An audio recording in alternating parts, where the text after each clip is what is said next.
নমস্কার বন্ধুরা, আজকে আমরা আলোচনা করব আইপিএল 2025-এ কেকেআর টিম রিলেটেড 3টি বড় আপডেট, যা আপনারা শুনলেও চমকে উঠবেন।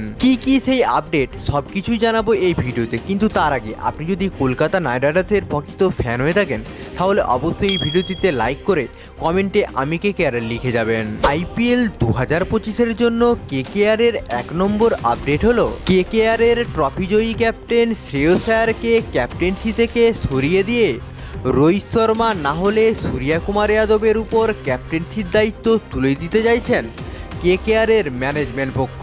কেকেআরের 2য় নম্বর আপডেট হলো আনক্যাপ প্লেয়ার হিসাবে মহেন্দ্র সিং ধোনির মতো সুনীল নারিনকেও কলকাতা নাইট রাইডার্স কম দামে নিজের টিমে রাখতে পারবে, যার ফলে অনেক অ্যাডভান্টেজ পেতে পারে কেকেআর টিম।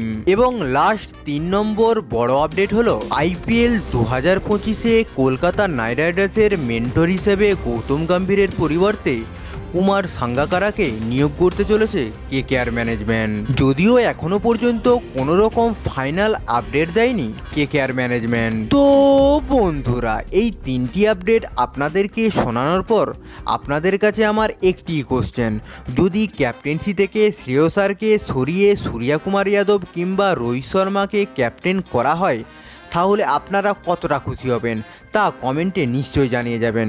ভিডিওটি ভালো লাগলে লাইক করবেন, আর যদি আপনি চ্যানেলে নতুন হয়ে থাকেন চ্যানেলটি অবশ্যই সাবস্ক্রাইব করে যাবেন।